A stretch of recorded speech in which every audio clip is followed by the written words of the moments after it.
Hi good morning to all. இன்றைக்கி என்ன விலாகுன்னு பார்க்கலாமா? வாங்க வீடியோக்குள்ளே போகலாம். இன்றைக்கி என்ன விலாக் அப்படின்னா, நான் ஒரு ஃபங்க்ஷனுக்கு போயிருந்தேன். அந்த விலாக் தான், அதை உங்கள் கூட ஷேர் பண்ணலான்னு. எங்கள் ஊருக்காரங்க வச்சுருந்தாங்க பக்கத்து ஊரில். எங்கள் ஊருக்காரங்க பேபி ஷவர் ஃபங்க்ஷனு பக்கத்து ஊரில் மண்டபம் இருக்குது, அந்த ஊரில் தான் வச்சுருந்தாங்க.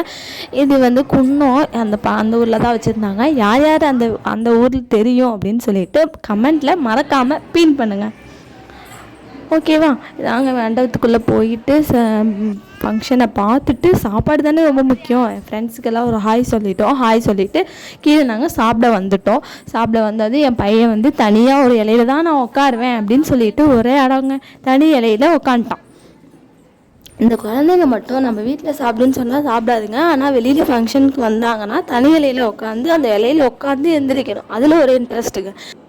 சாப்பிட்டுட்டு முடிச்சுட்டு அதுக்கப்புறம் நாங்கள் வந்துட்டு கை கழுவிட்டு வெளியில் வந்திருந்தோம்.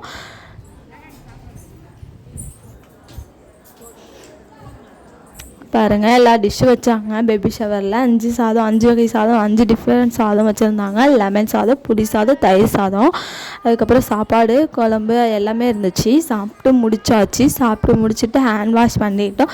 இவங்க தாங்க அந்த பொண்ணு மாப்பிள்ளை, அவங்களையும் கவர் பண்ணிட்டோம். அதுக்கப்புறம் எல்லோரும் சாப்பிட்டுட்டு இருந்தாங்க. சாப்பிட்டுட்டு இது வந்து என்ட்ரன்ஸு. இங்கே தான் வந்து ரிட்டன் கிஃப்ட் கொடுத்தாங்க. ஒரு ரிட்டன் கிஃப்ட் கொடுத்தாங்க. அதை வாங்கிக்கிட்டு நாங்கள் வந்து மண்டபத்தை வெளில வந்துட்டோங்க. இது தாங்க அந்த மண்டபம். எங்கள் ஊர் பக்கத்துலன்னு சொன்னோம் இல்லையா, அதனால் நாங்கள் வந்துட்டு பஸ்ஸில் கூட போய்க்குவோம். பஸ்ஸில் தான் இது போகணும். அந்த டைமுக்கு ஃப்ரீ பஸ் இருந்துச்சு. எல்லாம் நடந்து ஜாலியாக பேசிக்கிட்டு போய்கிட்டு எங்கள் அம்மாவை கூப்பிட்டுருவாங்க. ஃபங்க்ஷன் தான், அவங்க தாங்க என் குழந்தைய தூக்குவாங்க. அப்போ நம்ம ஃப்ரீயாக இருக்கலாம்ல, அதனால தான் ஒரே ஹாப்பியாகிடுச்சு. எங்கள் அம்மா தூக்கிட்டு போயிட்டு இருந்தாங்க என் வாண்டுக்குட்டியை. நான் வந்து நடந்துட்டு வந்துட்டு இருந்தேன்.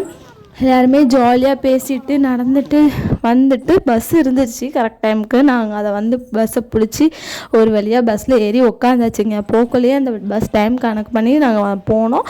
ரிட்டன் வரக்குள்ளேயும் பஸ் இருந்துச்சு, அதில் ஏறி ரிட்டன் வீட்டுக்கு வந்தாச்சு. அவ்வளோதான். தேங்க்யூ ஃபார் வாட்சிங். இது மாதிரி இன்ட்ரெஸ்டிங்கான வீடியோ வேணும் அப்படின்னா என்னோடய சேனலை சப்ஸ்கிரைப்